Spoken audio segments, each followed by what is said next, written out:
everybody. I'm Noelle. And I'm Jenna. And this is More Than Murder, where we delve into everything eerie with a side of true crime. More Than Murder is not your typical true crime podcast. Join us on a weekly tour through the haunted, the bloody, the creepy, and the nutty on our Freaky Fridays. So, some exciting things. Yes. Yeah, we are officially on pretty much every podcast listening app. The major ones. The majors. We are, which this sounds weird, we are on Tumblr. We are about to be on YouTube with some cool things there. We're going to upload the episodes so that you'll be able to listen to them there. You'll just have a static image. But after that, we're going to be creating some videos, maybe doing some cool lives on YouTube. Who knows? We got some ideas to bring you the content. To bring some different content. So we're really excited. What do we got today? Today, we have a story that, well, let me just commemorate because it's my first actual total true crime episode. Awesome! I'm so excited. Yeah, the first one was like a half and half with Carl. Oh yes, so it was like haunted and spooky, but also with him. So first total true crime, and I'm going to be going back to the 70s in Pennsylvania and talking about the Reinert murders. Sorry about that. I believe it's Reinert murders. And they are also known as the Mainline murders. I'm not exactly sure why they ended up being called the Mainline murders. Anyways, this is kind of a bizarre case with several random characters involved. I love the bizarre ones. Yes. Several authors have written books, and there was a miniseries that was like made for a TV movie that came out of this case. Favorite! I love those made for TV movies. Yes, it was called Echo of Darkness, and I believe that's what the book was called as well. The book was by Joseph Wambaugh, which was what the miniseries was made out of. But there's like a ton, which I list at the very end. Not a ton, but like 5 other books written by other people about this case. Quite a bit like of literature on a case. I mean, that's awesome. So this is a case that I do not believe either of us have heard of. No. So that was pretty cool. That is really cool. I was able to learn something new, and we'll be able to teach you something new. I know. And the crappy part is that it's still considered partially unresolved, which I absolutely hate. Unsolved cases. They drive me nuts. I want to solve them. Jen and I have talked about if we could be volunteer, like, cold case workers, we totally would. I would volunteer my time to investigate cold cases. Give me all the docs and the evidence and let me just delve right in. But I did find an awesome resource that lists a ton of unsolved cases. So there may be many more in our future. Here goes this one. I'm ready. All right. So the story starts with Susan Gallagher.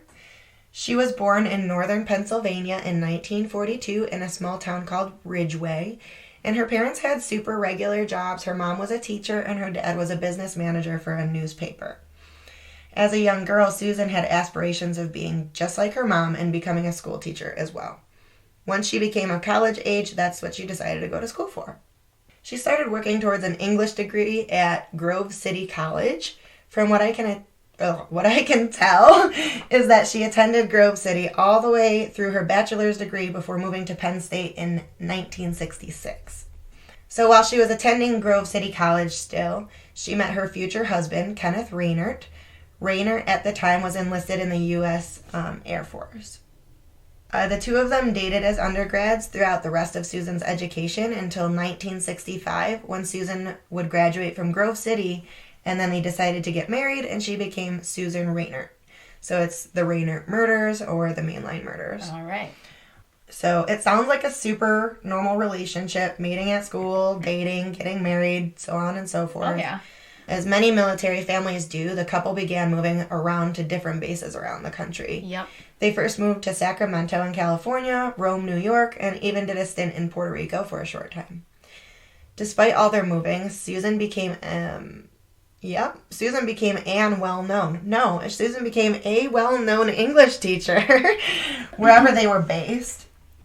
And in 1968, she birthed their first child, Karen, and in 1969, a year later, along came their second child, Michael. Ooh, quick. So yes, you have Kenneth, the father, Susan, the mother, and then Karen and Michael were the children. All right. In 1971, they were finally able to put down their roots back in their home state of Pennsylvania, and I think it was only like 20 miles or so from Philly. Oh. Once 1971 hit, and they and the kids had set down their roots, Susan became a teacher at the Upper Marion High School, just as she desired and studied to be, just as her mom was. Mm-hmm. So she was finally able to settle down with one school and just be the teacher there. And although Susan and Kenneth seemed happy, apparently they were discovering they just simply weren't a good fit for each other. It happens. I hadn't read about any wrongdoings or misconduct, but in 1974, when their youngest child, Michael, was 5, they decided to separate. Just fell out of love. Yeah, happens. Maybe it was just a quick thing. Maybe they enjoyed traveling together, and then when they were settled down, maybe that's not, who knows. So the divorce wouldn't become final until 1976, and again, that too was amicable from the accounts that I've read. Susan had the children the majority of the time, with Kenneth having them on the occasional holiday and every other weekend. So obviously, Susan and the kids, they decided to move to their own house, which she remained a dedicated mother and school teacher still at Upper Marion, where she worked all the way up through 1979. So I think she worked there for about 8 years. Oh, okay. But it's nice that when she moved, she was still able to go to like the same school. Yeah, for real. According to all accounts, she was quite loved by faculty and the students. She was just a genuinely kind person who never caused any trouble or harmed anyone's feelings and just minded her own business, it seemed. She even created a filmmaking class at the school that she herself taught from her own love of the art. And she just volunteered her time and supervised many different school clubs and groups as well, and just involved with the school and her students. That's just how much she Her cared passion. about. Yeah, she just cared about the students.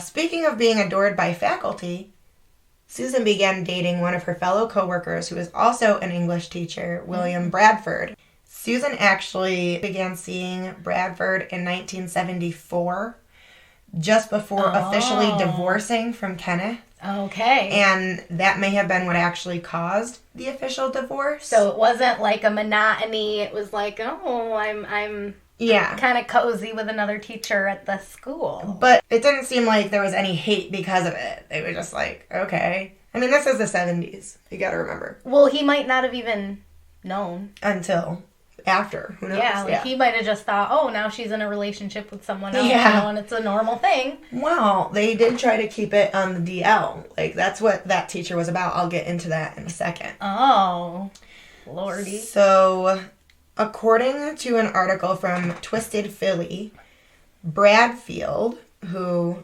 is the new boyfriend, so William Bradfield, he was eloquent, well-educated, charming, and a Lothario. Oh, gosh. Dictionary time. According to Oxford Languages, a Lothario, Lothario, is a man who behaves selfishly and irresponsibly in his sexual relationships with women. So... Can I tell you a funny story really quick? Absolutely. So, there's literally a pre-made Sims character, and his name is Don Lothario. Wow. Literally. That's grand. Yeah. And he's like the first guy you'll meet, and he's in like this backwards cap, and he's just douchey. Oh my god. It's amazing. So I'm glad. I liked that popped little up. English portion. I'm glad.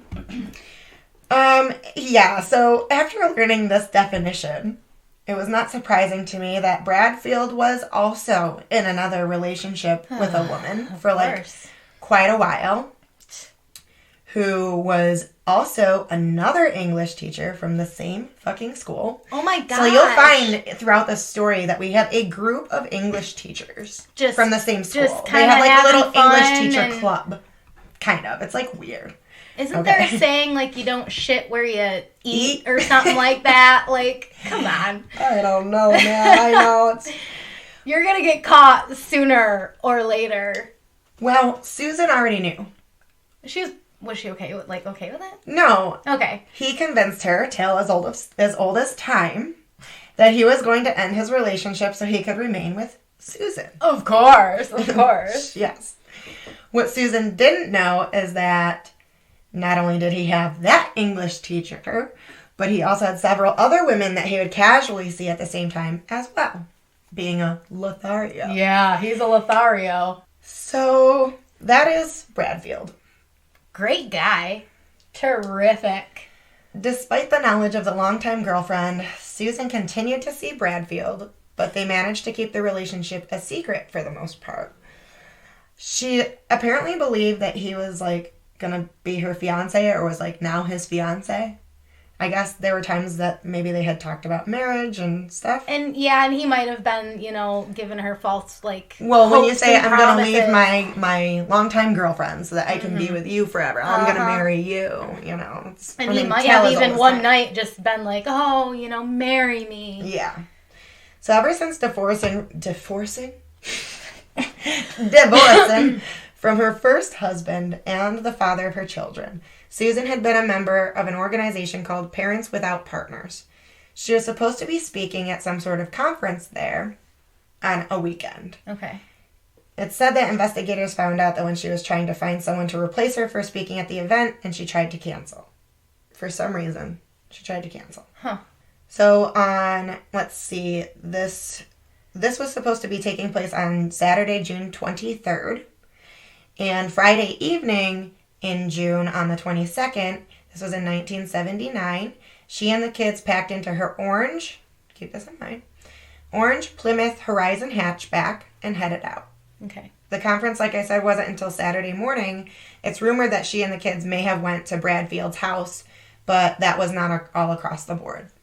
Maybe she had gone there to spend the night. I don't know. So no one really knew where. So, yeah, unfortunately, Susan never made it to the convention and was never seen alive again after that Friday. Mm.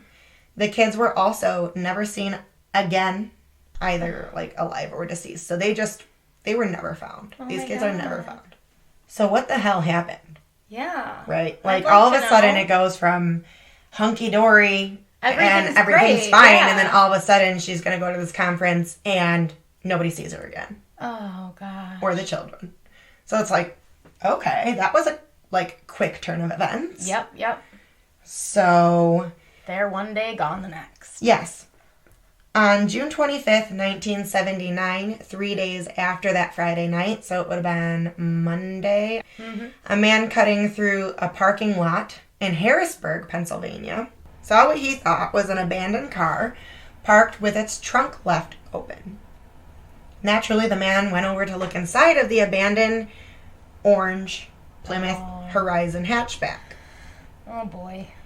To his absolute shock and horror, there he found the body of Susan Raynert, or Susan Gallagher. She's now divorced, so... Yeah. But they report, like, the they Raynerts. call her... Yeah, they report it as the Raynerts. Oh, my gosh, his picture. Yes. Oh. He called 911 as soon as he possibly could, being that there are no cell phones. It's 1979. And reported that he had found, quote, a sick woman in the trunk of an abandoned car, which... That's just fucking weird. She's clearly not sick. She's clearly deceased. Dead. Very much so. Like, and you're going to say... Like, oh, my God. That... It's a sick woman. There's a sick woman. Like... It just doesn't make any sense. No. So, there's that. When law enforcement and paramedics showed up, they found Susan naked and chained up in the trunk of her car, and her body was very heavily bruised and beaten. Oh, poor lady. Yeah.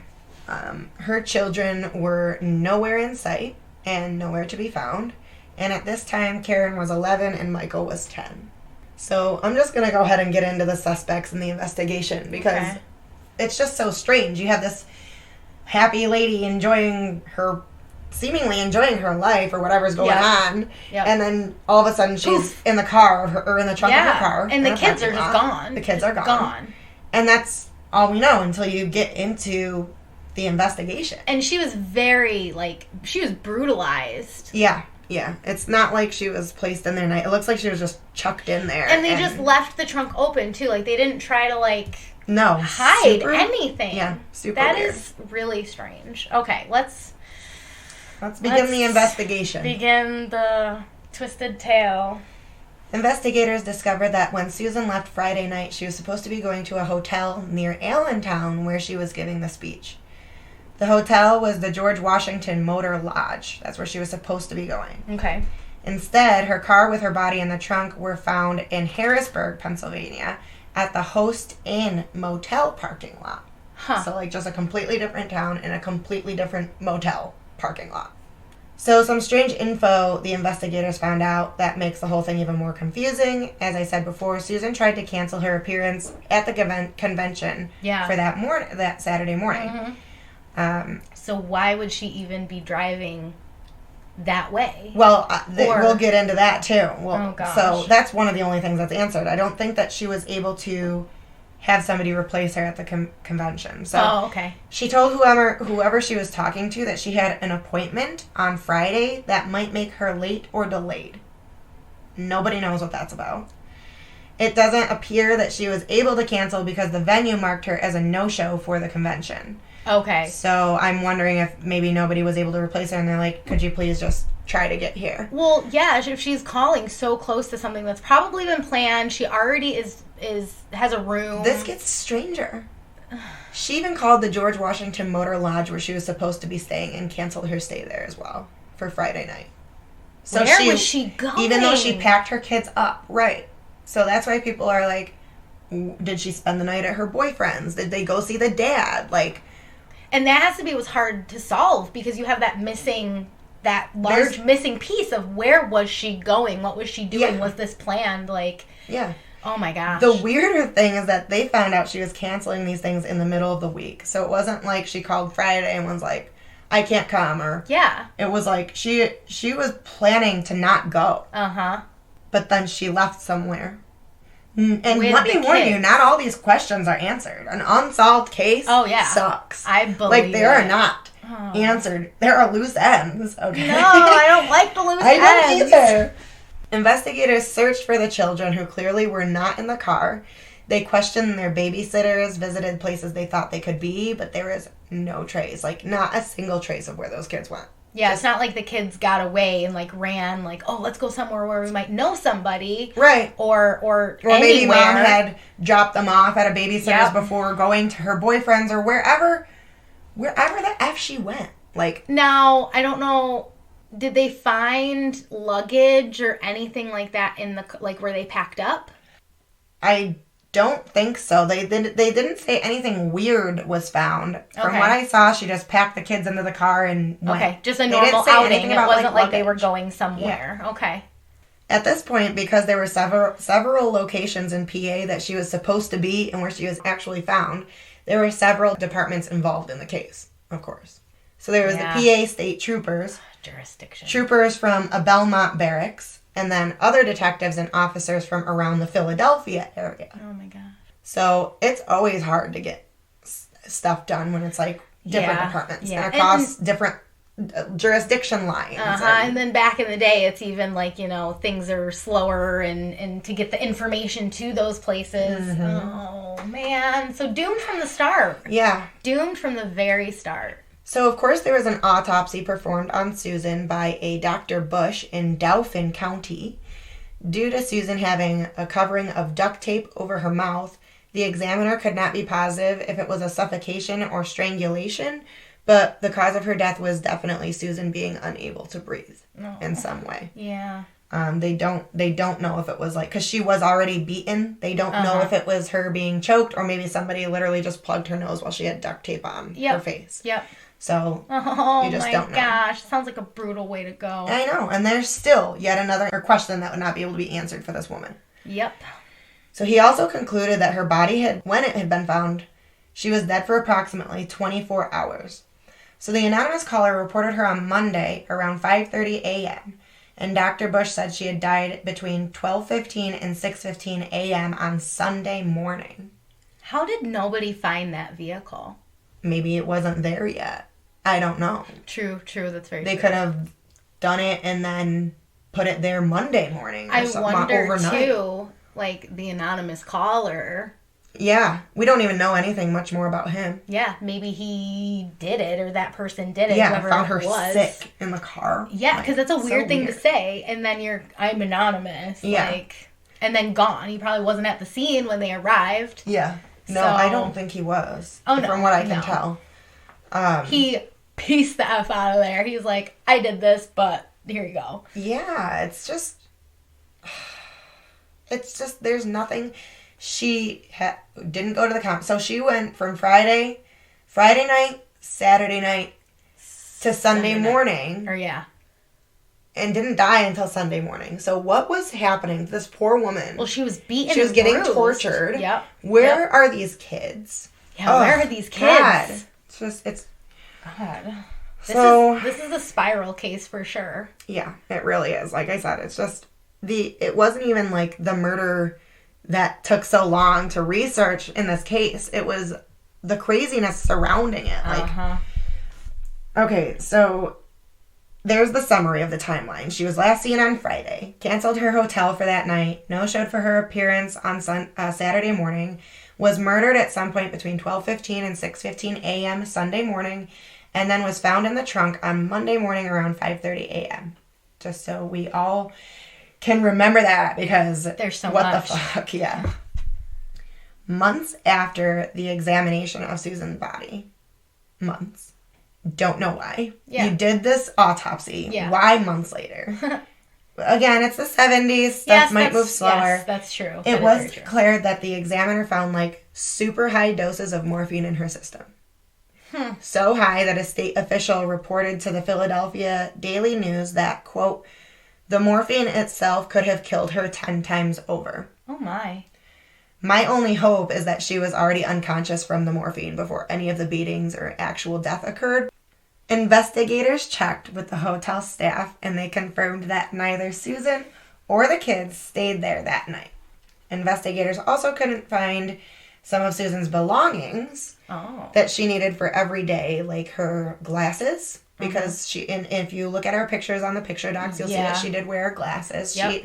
Those were for everyday wear. They weren't like, they clearly were not reading glasses. We know what that's like. If you find us and we don't have our glasses, or if you just find our glasses and we're missing, there's something's wrong. Yeah. Like, we can't drive without our glasses, so yeah. Can hardly walk. You know. She also did not have with her her purse or her clothing. So, like I said, she was naked, but the clothes were not in the car. The clothes were missing. Her purse was missing, and her eyeglasses were missing. She was definitely taken somewhere. Yeah, something. Or they took it off of her before leaving. Who knows why? Maybe they got their evidence on those things. Or maybe before they beat her, they tore the clothes and threw them in the garbage. Because maybe they ripped them off. Who knows? It's all sorts of awful things that could be. Awful. Oddly enough, they found a rubber dildo in the car under the passenger seat.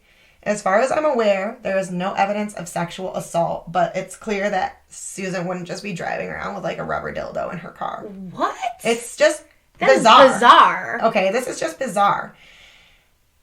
Now, keep this in mind. They found also this bizarre thing, a blue hair comb, which embossed on it was the symbol of the Army Reserves. So yeah, just keep in mind the blue comb with the symbol of the Army Reserves. All right, so they weren't finding any evidence, and it was frustrating and confusing, just as it's been frustrating and confusing for all of us. I bet. The only shred of evidence they found was a partial fingerprint on her body, which at the time wasn't enough. Yeah. Now it was time for the investigators to look into some suspects. William Bradfield seemed to have a pretty solid alibi that it was able to be corroborated at the time. He was in New Jersey at Cape May throughout the entire weekend with two other educators from the school, a male and female who were also English teachers. Oh, boy. And I guess they also lived in the same apartment complex as Bradfield. I don't introduce the guy, though he does kind of come in at the end, but not really too much. I don't mention his name. I'll just call him the male educator. This Bradfield guy looks He's super suspicious. Yeah. Like, he's just weird. I don't know. So the female was Susan Myers, and she didn't just live in the same apartment complex as Bradfield. She actually lived with Bradfield in his actual apartment. I'm guessing this was the teacher he was seeing before he started seeing Susan. Yeah. That's my supposition. Okay. So Myers and Susan Rayner obviously did not like each other, and apparently there was a fight that broke out between the two of them in the teacher's lounge in 1977 because of the love triangle. So it definitely, I believe, is that lady. Drama. And both their names are Susan. So the Weird. Susans. Both English teachers. Yes. Susan's ex-husband, Kenneth Raynard, and the father of the children, Karen and Michael, still communicated and continued to co-parent the kids after the divorce. So he was eliminated as a suspect early on. He had no motive to do such a thing. He and his ex, as I said, were in pretty good terms. He was financially stable. He had remarried, and his new wife had recently birthed their son. So it was just kind of out of the question for Kenneth. He actually was the one who ended up identifying her body. Oh, poor Kenneth, man. Yeah. And he actually, even though he was remarried, he ends up, he and Susan's brother being the biggest advocates for getting courts moving on like what's going on and suing and all this stuff. So he did still care about Susan. The rest of her family lived out near Pittsburgh and were also quickly ruled out because they weren't anywhere near it. Near the case at all. About a month after the investigation started, they finally found what could possibly be a motive. Thanks to Susan's ex-husband and her brother, Patrick, a caveat was filed to stop the processing of her will until the two men had a chance to review it. Yeah, smart. And what do you know? Her will was recently changed. Recently, as in just a few weeks before her death. Whoa, that's super suspicious. She also had taken out some pretty hefty life insurance policies, which, I mean, pretty hefty is like thousands and thousands. Oh, yeah. I believe it. And guess who was named as her beneficiary? William Bradfield, whom she referred to as her future husband. This was all a ploy. Bradfield was 46 at the time, and we know he's an English teacher at the Upper Merion High School. He worked there for 12 years, having started there in 1963. So Susan came in 1971 to work there. He's been working there for established a lot longer than Susan. He became pretty tight with J.C. Smith, who was the principal at the school. Like almost all of Bradfield's relationships, the two of them, for some reason, tried to keep their friendship a secret. Don't know why. Weird. Super strange. This guy looks... This is odd behavior. Suspicious. Ooh, that is odd behavior. This is all odd behavior. All odd behavior. Yes. Definition of odd behavior. Yes. Once Susan began working at the same school, her and... Bradfield then began dating in 1974. So 3 years after she started there, they started dating. Just, again, before separating from Rayner. And they were together until her death in 1979.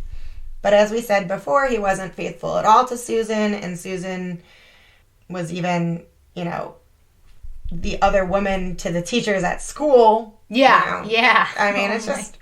What a fucked up super strange situation. Man. Oh my god. That's great. Now, let it be known that Susan used to have her children listed as the beneficiaries of her will, life insurance policies, and assets. But now all of that, plus Susan's inheritance from her mother's death, which was not too long ago, is now to go to William Bradfield if Susan were to die. She had 2 separate life insurance policies which totaled $660,000. Oh my. Plus the $230,000 in inheritance and property from her mother's death. And now all of that would go to Bradfield. It's a lot of money in the 70s.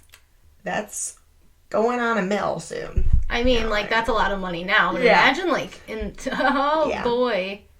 So obviously this raised huge red flags for the investigators, and Bradfield quickly became a suspect again, despite his corroborated alibi. Good Lord. But who was he at this place with, who corroborated his story. Mm-hmm. The woman he is sleeping with. Yep. Can't really. So it's like, probably in it together. Yeah, who knows? Because all those English teachers were in it together. Yeah, it's like super culty. It's like the cult of English teachers. You know? No, thank you. And they like all revolve around William Bradfield, which, if you look at our pictures, he's not like that striking. No. Not at all. So it turns out that Bradfield left to take some classes in New Mexico the same day that Susan's body was found. And he flew out to Santa Fe at like 10 p.m. that night. That is so suspicious. So suspicious. I don't think you can get my more. Lord. No. So now I'm going to introduce J.C. Smith, who I view as a very random character. This is, of course, like I said, the principal who Bradfield became friendly with, but the relationship was on the DL. Anyway, he used to be a colonel in the Army Reserves and was described as kind of antisocial. He didn't get close to anyone, literally or figuratively, keeping physical distances from other people, and never talking about personal things or speaking much with, like, anyone at all. So he was kind of just like a recluse. That's odd behavior. Very odd behavior. Oh my gosh. Later, J. Smith happened to be the principal, of course, of Upper Marion High School. And he'd worked there for 12 years, much like Bradford, before transferring out in 1978, a year before Susan was murdered, due to legal issues he was facing. Oh. Obviously, Susan also knew Jay because she taught at the same school. Mm-hmm. Also in the 70s, Smith's daughter, Stephanie, and her husband, Eddie, both went missing and were never ever seen again, dead or alive as well. Whoa. Like, WTF, man. So now 2 sets of children have just gone missing. Gone. Poof. Are missing. There were rumors that Stephanie and Eddie had some issues with drug use, but still, I would classify that as going missing. Like, if it was a problem due to ingesting the drugs, that would have happened right where they were. But it literally seems like they were taken somewhere. Yeah, just gone. And put somewhere, like never seen again. So I personally don't think it was drug related that when they went missing. Mm-hmm. I think something else happened. When they went missing, it was around 1978 after he was transferred out of that school and was getting into trouble. Huh. And of course, neither of them left a trace or were ever found again, like Susan's kids. Oh my gosh. In 1978, that's when, like I said, J. Smith was transferred out of the school district and facing legal issues. His son-in-law and daughter went missing without a trace. And then, to top it all, on August 19th, he was found with 2 loaded pistols trying to break into someone's car. And this was in the parking lot of a shopping mall. This guy isn't, like, young. No. He's like an older dude. I know. And he's breaking into cars with guns? You gotta wonder what he did before he even became a principal. I know. Like, was he an okay person to have, like, in charge of children? Do you not background check in the 70s? I know. Oh, Jesus no, he's a colonel. This is great. Yeah. Guys, a piece of work. Jesus Christ. Oh, my gosh. So, he was arrested for that. When the cops searched his car, they found a variety of narcotics. So, keep in mind, I feel like morphine. Is that a narcotic? I don't know, actually. I don't know enough about drugs to know that. I don't either. Bolt cutters and 2 more pistols. Jeez. This led to them obtaining a warrant to search his house. They want to be like, well, what the fuck did you steal? They want to really get him. Yeah. You know, we're going to get you with everything we can. Yeah. And let me tell you, they found some crazy shit. Oh, gosh. Here we go. More guns and ammo, because you can just never get enough. No, just can't ever get enough. They found weed and loads of illegal prescription drugs. And I say illegal because they were not prescribed to him. Wonderful. And books and reference material on, can you guess?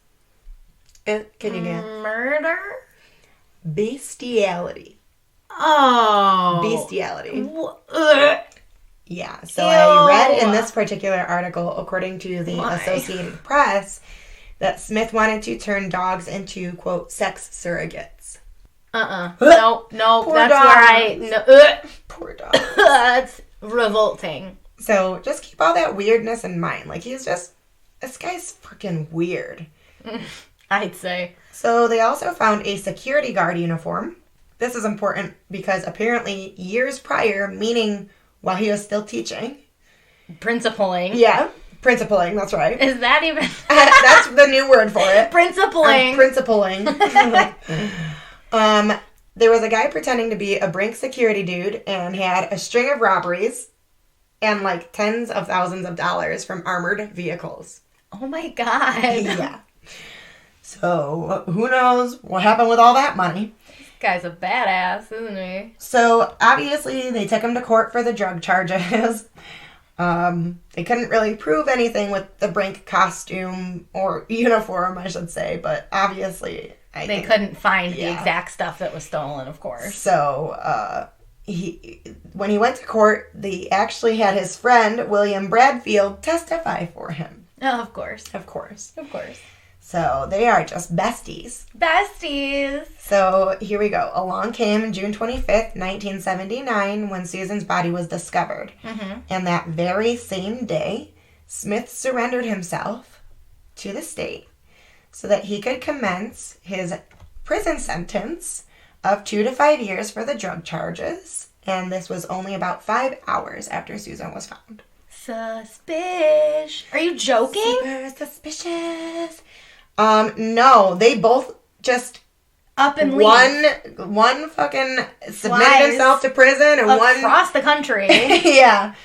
Good. Oh my gosh. So that's where we are. Lovely pair.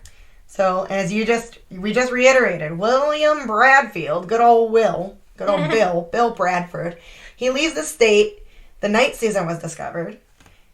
Jay Smith surrenders himself earlier in the day, like sooner than Bradfield leaving, to prison. And Jay also surrendered himself in Harrisburg, Pennsylvania, some miles away from where Sue was discovered. He's already in Harrisburg. Oh my gosh.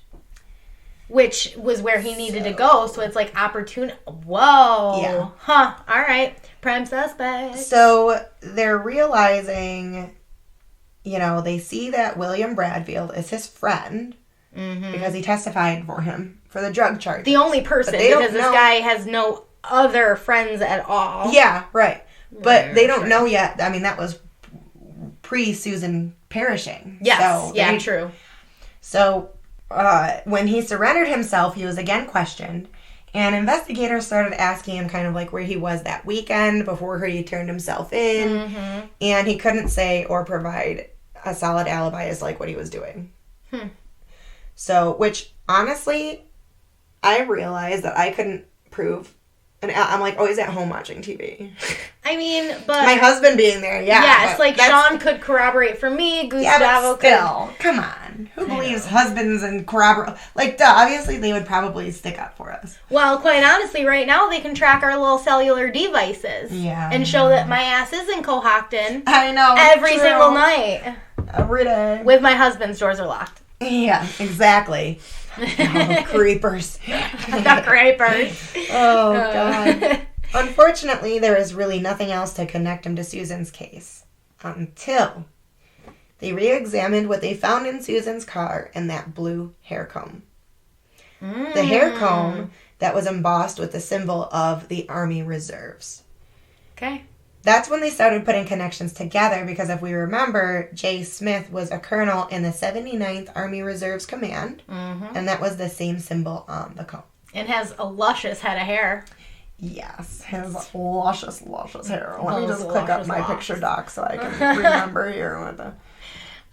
those luscious locks. Yeah. Those luscious sideburns. Jesus. God. The chops. Them chaps. Them muttons. That's funny. So yeah, that's really suspicious, and I that's my prime suspect. It's hard. They're all hard. I say him and Bradfield are probably top in my book. Yeah, I would agree. So he was already like a year or so into his prison sentence, and they also tried to get in touch with his old friend William Bradfield in New Mexico in 1979 when he was doing this. So he was not cooperative and only spoke through his lawyers. Bradfield in New Mexico, he was not cooperative. Side note.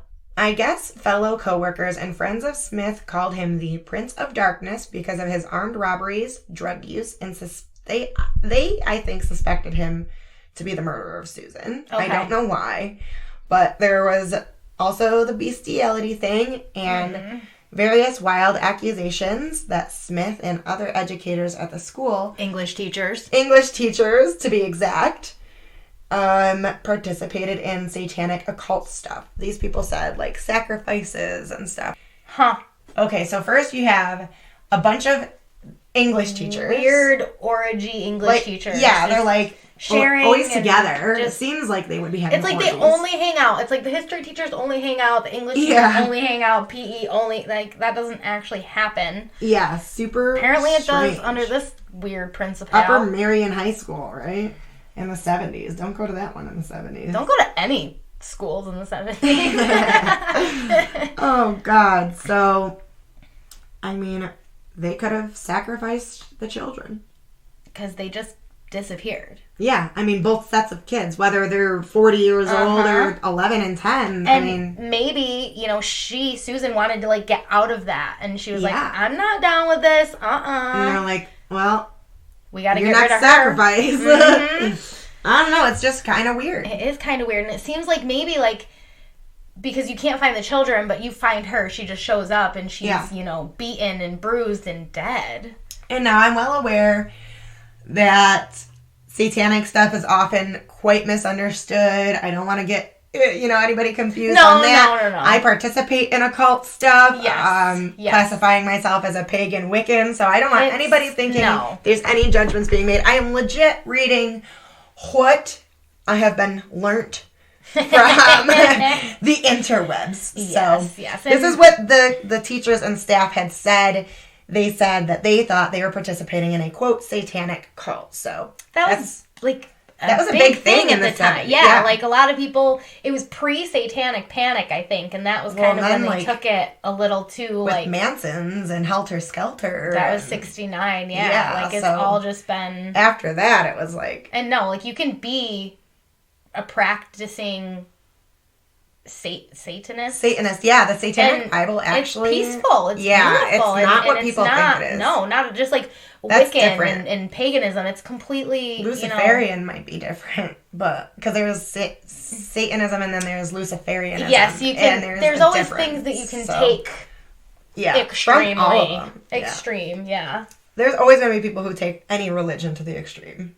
As we've seen with the Crusades and every other freaking... And cults. War. And Think about them cults. People just deem themselves prophets. Yeah. Okay. So the investigators began looking into Susan's financials again and found that weeks prior to her death, she would withdraw the amount of $25,000, telling the bankers she was planning on investing, and the accounts would all be taken care of her future husband. I did air quotes, by the way, for you guys, on investing and, quote, future husband, Bradfield.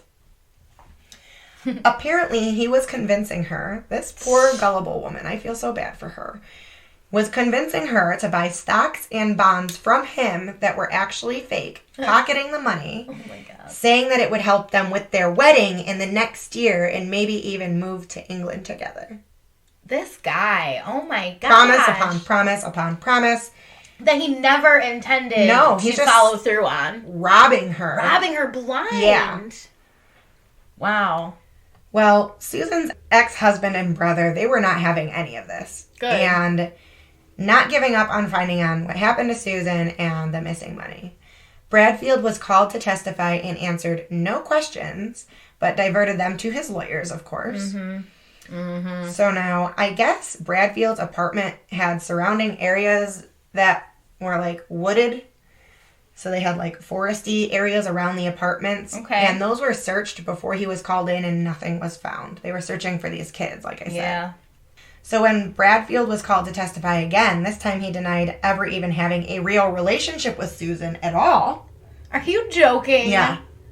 Like, wow. I never had relations with that woman. Because we're stupid. Yeah. Yep. We're just crazy women. And that she had an affair. This is what Bradfield's saying. Now he's accusing Susan of having an affair with the former principal, Mr. Smith. and also denied having anything to do with the funds that were missing.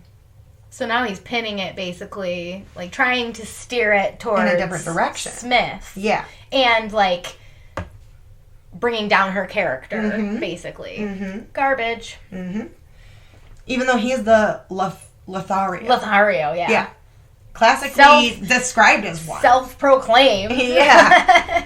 Everything he said was obviously deflection and false, as Susan, well, she did give him money in exchange for stocks and bonds. Yeah. As we know. So that would be why he was deflecting. And shit was false. I was going to say something else, but I don't want to give anything away. Okay. Her family members had known of William's handling of her money for some time now. He even called her a troubled friend when asked why she would have named him in her will for $1 million of inheritance. Yeah, because that right there is like, it changed. She changed it. Yeah. Yeah, no. Nobody just does that. That's sus. Delusionally. That is so sus. So, throughout the next coming years, Bradfield would be arrested for the theft of the $25,000, released on bail, and then convicted and sent to prison. So, while he was waiting for his court, then he was released on bail while waiting, and then he was convicted and sent to prison. Yeah. Well, at least there's a little bit of justice somewhere. Yes, but just for the money so far. Mm-hmm. Also, throughout the coming years, would be reports of sightings of the missing children. One said that they were, like, buried in the woods behind Bradfield's apartment complex, which was false. As I said, they did search that. Mm-hmm. And the other was that they were in the trunks of a couple submerged Lincoln Continentals. Yeah, super random. Police did find the cars that were submerged. Whoa. But did not contain any bodies. So it's weird that somebody would even knew say... that there were cars. Yeah. So this is all just fucking weird, and you have to have, like, who has just 2 Lincolns? I know. That they can just be like, okay, let's how are we going to do this? Let's just sink them. That seems like a smart plan. Sinking the Lincolns. Sinking the Lincolns. So, like I said, this case is just fucking bizarre. It goes everywhere. It's like, if I was a cop on this case, I'd just be like, oh, God. I bet there's still cops. Drive me to drink. Like, So, the children were still missing. Mm-hmm. After the case going pretty cold for about 4 years, an inmate who was doing time along with Bradfield for his drug charges, for the money. The money. Yep. Stated that Bradfield confessed the murder of Susan and her 2 children during a chess match. That Bradfield had once told him that, quote, if he hadn't needed money, nothing would have happened to Susan. Also, that his plan wasn't meant for the kids, but when the plan went awry, and he was, quote, present when it happened to them. So he doesn't say what happened and who them are and who did what to them. Yeah. He just says, if I hadn't needed the money, nothing would have happened to Susan, and I was present when it happened to them. So maybe, like, she wasn't supposed to have the kids when she went, and he was just supposed to kind of take, do the thing to Susan, and oh gosh. And then the kids were supposed to just be with Dad. Yeah, maybe. Huh. Well, that's fucking tragic, man. I know. It's absolutely awful. Don't kill anybody. Like, this plot, and then... It was definitely a plot, you can tell, and I think that him and Smith were, like, plotting together. I think so, too. Because they're in cahoots. Yeah. And maybe she did have an affair with Smith, because there is another piece of evidence they do find. Okay. But, like I said, this is the 70s, okay? You gotta remember, there's, like, free love. Her boyfriend is orgying around with everybody. The 70s so... crazy. Anyway, the police came in, and he was arrested for murder from being in prison on April 6th of 1983. Because of Bradfield saying that he was present when the kids were killed, this led them to again look into where he was and what he was doing the weekend that his kids went missing. Or the kids went, sorry, not his kids, but the kids went missing and Susan was killed. Mm-hmm. They found several other girls on the side. One of them would end up being his accomplice in the theft of the $25,000. I knew he wasn't working alone. Mm-hmm. I mean, he's just got people helping him with everything. With everything. How is this guy so charming? He looks like I know, like a dumpster. I know. What? I couldn't even think of a good word because he's like disheveled and he just. I guess in the lower picture, his hair is kind of combed to the side, but still, he's just like, how is this guy? He looks like a creepy cult dude. He legit does, you know, and like there are some people, and it's like, all right, I'll give you $25,000. You know, but like I would not give this guy. Not William Bradfield. How did he schmooze so many people? It's crazy to me. From the accounts and timelines from those other women, Bradfield went to visit them that fateful Friday and left much before he originally told the investigators. There were several unaccounted for hours that Friday night. That's pretty much what they had found out because of these several, like, girls on the side. Mm-hmm. After that, he told his friends that he was with that weekend, the Male and Susan Myers, to create and corroborate an alibi with him. Oh, my God. And that during that weekend, he expressed remorse as to what was going to happen to Susan. It's planned. Yeah. Yeah, totally planned. Premeditated as fuck.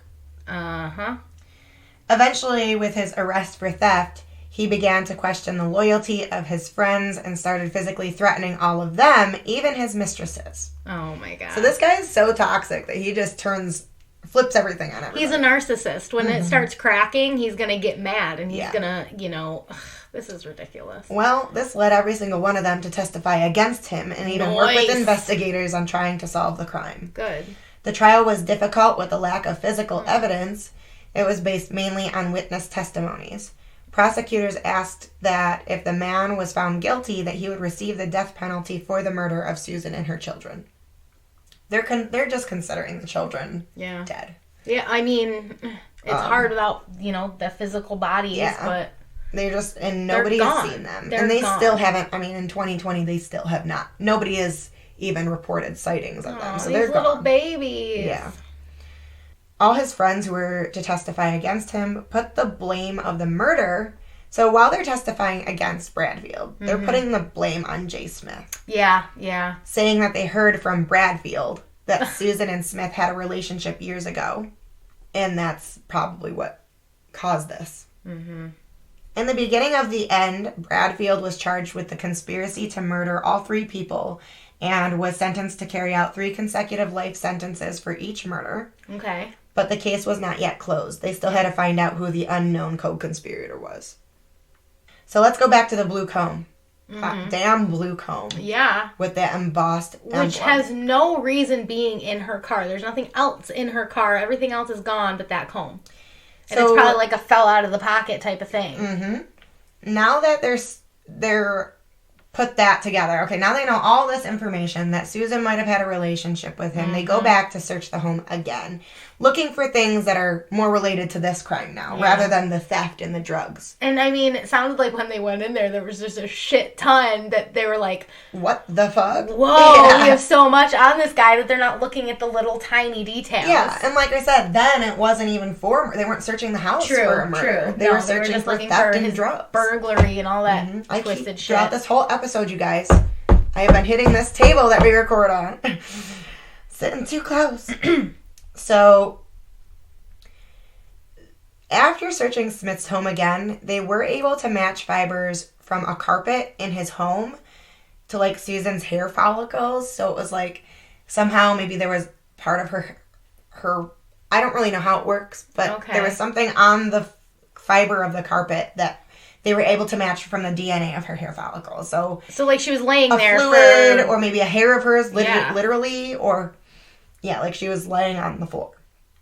Which brings us back to the affair. Yeah. Maybe the reason why the comb was there, maybe he's completely innocent in her murder. Maybe they were having an affair. And it was like a gift. They were there. Yeah, maybe he gave it to her or something. She super needed a weird. Comb. You know, some people just need a comb. But that was the only thing they could connect to him was the comb and that one... little fiberish. On the carpet. The carpet. Oh, it's so frustrating. And that's like the only other physical evidence they found besides the comb and besides that half a fingerprint that did nothing for them. Yeah. Half a fingerprint is hard to... do anything with now. Yeah. Yeah. So at this time, Smith is still in prison for his drugs and his theft, I believe a decade later. Damn. And he is busy trying to appeal his sentencing. Ugh, of course. Yes. After investigators... Which, if he didn't kill her, he's still fucking garbage. I know. You know, he's robbing from people. He's still garbage. Yeah. Don't let him principal your school. No, absolutely not. After investigators asked for a sample of his handwriting to compare to some of the other documents they had in a case so far, they found it to be a match. It's so hard because you have to have a certain amount of, like, matches. Yeah. Well, now they had, according to them, the matching carpet and hair fibers, the blue comb, and they have the matching handwriting. Because of that, he was found guilty of first-degree murder, though they found nothing of... They didn't decide to look for, like, duct tape or, you know, anything like that. It's like, wouldn't they have tried to look for duct tape or something that might have, I don't know, check his body for bruises or, I don't know. Because he was beating, whoever did this hurt her, and they duct taped her, and they chained her in the car. Yeah. Does the chain somehow not have fingerprints, but yet they found a half a fingerprint elsewhere? Yeah. So, like, what the F? I wonder if they bungled it. I don't know. I know. You know, maybe well, it was... this gets even weirder. Oh, my God. This case, it just pisses me off. How? How is it still going? Exactly. So... Okay, so he was found guilty of first-degree murder. He had confessed to it. So he did to a fellow inmate. But you know how some people are when you go to prison? You want to make yourself seem like tougher than what you are. I'm not no. And he's involved in this case, so he's confessed to a fellow inmate that he, quote, killed that bitch. But that's all he said. Because they were probably like, oh, yeah, you're just down for the money, and like, yeah. So in 1987, he was officially sentenced to death via the electric chair. It wasn't like his time to die, but he received his sentencing for the death penalty. During his time in prison, of course, he kept trying to appeal his case, claiming that he'd been set up by Bradfield, and by Bradfield putting Smith's comb in Susan's car.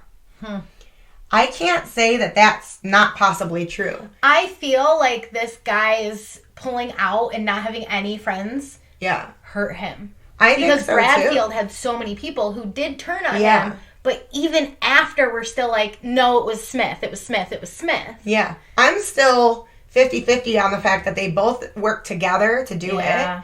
But then also, Smith might not have... He might not have done anything, because if they were having a relationship, those things might make sense. It's true. It is very true. So it's hard. It's really hard to say. Oh, it is hard to say. So, however, it was found... Okay. Ugh, this part pisses me off. Oh, no. Okay, It was found out that a state trooper who was working on Susan's case for the prosecution... was paid $50,000 by the author Joseph Wambaugh to disclose information to him about the case for the book. And that was super prohibited. Yeah. You cannot talk about an active case like that. And he was paid $50,000 to do it. So it was also prohibited for the trooper to be receiving money from an unapproved source. So it wasn't like it was like some donation. Like he was just paid off under the radar to do this. Oh my gosh. Holes were discovered in the prosecution's case, and the courts decided to revisit. They did find that the same trooper that was paid the money was withholding evidence from the defense. Okay. And Smith was allowed to seek a new trial. And that's fair. Yeah. That is fair. Yeah. I mean, if you bungle a trial or you can't be doing shady shit. Stuff from record, like, don't do that shit in the first place. But then they have a right to get a new trial. It was in winter of 1989, December to be exact, that the PA Supreme Court ruled in Smith's favor and allowed him his new trial in abandoning his current sentence of the death penalty. Okay. These are the reasons for the ruling. The witness testimony wasn't convincing, as many of them were Bradfield's friends. They could have been trying to save Bradfield. The prosecutor and the Deputy Attorney General of PA at the time confessed that... So this is the prosecutor, and so he's also the prosecutor, but he's also the Deputy Attorney General of PA. Okay. Confessed that he was using and high at the time on cocaine at the time of charging Smith with his charges. Dude, the 80s was all cocaine. That is crazy. Yep. So poor Susan, everybody trying, her prosecution was just a load of shady fucking assholes that just fucked her case all up. So in 1990, Smith's lawyers were working to clear his name and prove his innocence, rendering him a free man. During this time, Smith waived his rights to a speedy trial and agreed to remain in prison until the investigation was concluded and thoroughly. The investigation carried on for more than 2 years, bringing us now into 1992. Hey! In a 1992 trial, they found again that witness testimonies were only hearsay. The prosecution did nothing to further prove their case, so they didn't get any new evidence for the prosecution. And that evidence that the trooper withheld from the defense, it was found in the trooper's attic. So he legit now he's got the evidence in his home, in his person. Wow. That is a gross misuse. Absolutely. And because of that, the courts ultimately ruled in Smith's favor. Okay. No murder charges, no retrials. J. Smith was now a free man, and he lived until he died as such. And he almost got the death penalty. Yeah, he literally was on death penalty for something that he may not have done because the trial was literally shit. Yeah, you never know like what's going on with trials. You would hope to God that these people who are supposed to protect and serve are doing their job the proper way. But you know, our defense system is just crazy. I mean, if you think about defense lawyers, they're there to literally make sure a guilty person gets free. No matter what. No matter if they really did kill somebody. So you got maybe plenty of murderers running around, but defense attorneys get them off. Or you have prosecutors who put away men and women that are innocent, and they're there 25 plus. That's the hard thing about the death penalty, because once you're dead, you can't appeal. Oh, yeah. You can't appeal. Although in those cut and dry cases, I'm sorry, the death penalty is just like... I agree. Especially if it involves children or if it's a continued repeat. It's like, ugh, you don't deserve to breathe. Like all the other people, you took away their breath. You do not deserve this. But have the evidence. Don't bumble the damn trial. It's got to be like cut and fucking dry for me. Like same. Blatantly obvious. Same Z's. So, J. Smith did pass away in 2009 from what seems like heart problems. I never found a cause of death, but I think it was heart disease, and he was 80. So, he was able to live the rest of his life until he was like 80 before he passed. As a free man. Yeah, as a free man. Maybe carrying crazy shit to his grave. You never know. He could have been carrying some crazy secrets. I feel like he probably knew more than he let on. I definitely agree. Yeah. He either participated or just knows exactly what happened. Yeah, because he knows Bradfield really well. So, William Bradfield ended up dying in prison on January 16th in 1998 of heart failure. Oh, he was 64. Yeah, he's young. There was a photo found in his prison cell of some sort of rock, which I think I do have in the document, that looks like it's a marker of some sort. And there's been speculation that that's where he's buried Susan's kids, Karen and Michael. Problem is that no one knows where that photo was even taken. So they can't go and like dig up the potential grave to find out for sure.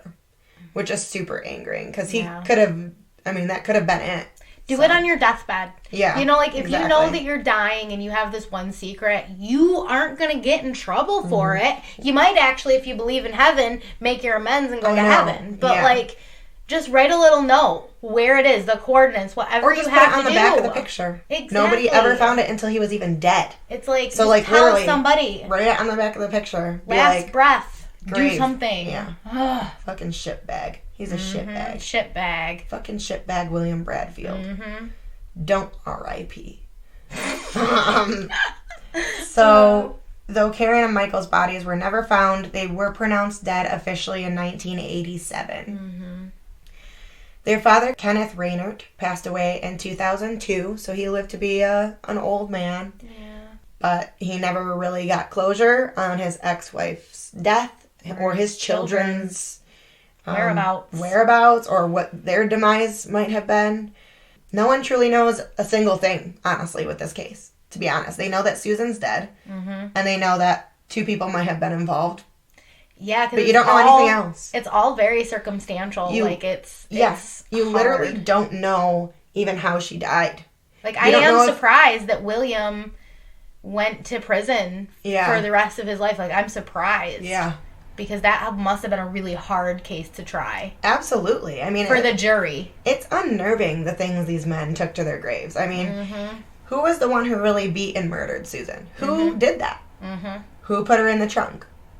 Where in the world did the kids go? And what happened to them? I bet you there's one of those English teachers who knows exactly what happened too. They were all way too close. Yeah, way it was too just close. a super weird culty thing. So if one of them is still alive, they may know. And what happened to Jay Smith's kids? Yeah. Where did they go? And that was just ended. And like, that was just a year before Susan and the kids died. So it almost, like, we come back to that ritualistic thing. Yeah, It's like a year has passed before two of one of their members' children has gone.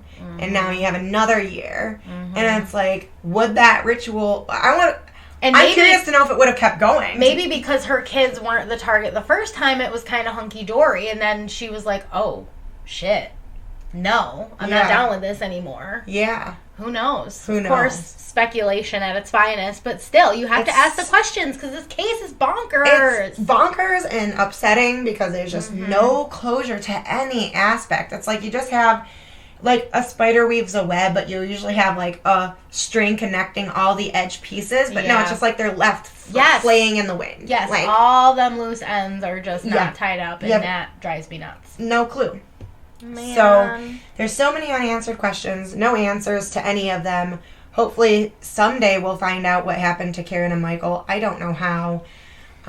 Hopefully, one day we'll know the truth about Susan. But if... you're interested in looking into the books or even into the, they said movie, and then they also said made for a mini-series. So it was either a made-for-TV movie or it was a mini-series. Don't know which one. They're a little bit the same-ish. I know, I feel like they're on the same level. But I'll tell you the list of those. There's Echoes in the Darkness by Joseph Wambaugh, as we heard, the guy who kind of screwed the case. Thanks, Joe. I don't know if you're still around. Screwed the pooch there, bud. Screwed the pooch. Engaged to Murder by Loretta Schwartz Noble. Joseph Wambaugh and the J. Smith Case, which was actually written by J.C. Smith. And Principal Suspect, The True Story of J.C. Smith and the Mainline Murders by William C. Kostopoulos, which sounds pretty interesting, I think. So I know that was a really long one, but damn, what a twisted web of lives. It had to be. Like, I just... can't get over any of that. I got chills like a good 5 or 6 times in that episode. Like, it was just...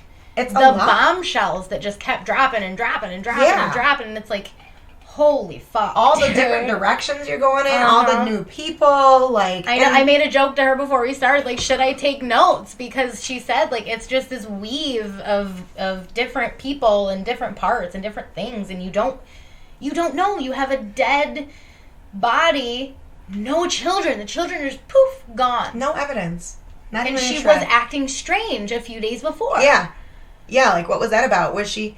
Did she know? Did she kind of? Did she know that she was going to be participating in a ritual? Maybe. I don't know. The ritual thing keeps coming up because this all is just super strange. Yeah. And the fact of the 2 sets of the boy and the girl going missing. I don't care the age, but they were still a member of their group. I'm not going to say they're a cult or whatever, their group, somehow both of their children are gone. Yeah. Without a trace. It's just so freaking weird. Such odd, strange And then they couldn't continue doing it because Smith gets kicked out of the school for his guns and...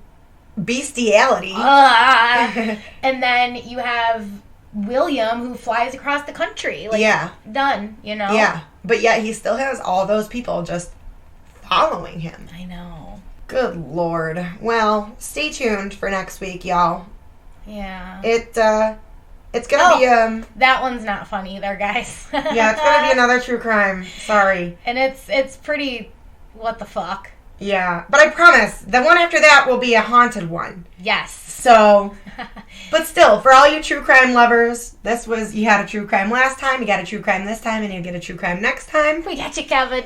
Like I said in the beginning, we are going to be on YouTube soon, so I will be able to say follow us there as well soon, but not quite because of reasons. So anyways, where you can follow us on our socials, you can follow us on Facebook at More Than Murder. You can follow us on Twitter at More Than _Murder. And you can follow us on Insta at More Than Murder Pod. And if you have any stories you particularly want to hear or simply just want to say hi, because please say hi. We have been waiting for someone just to say hi in that email. You can email us at morethanmurderpod@gmail.com. Yes, you can. So, hope you all have a happy Friday.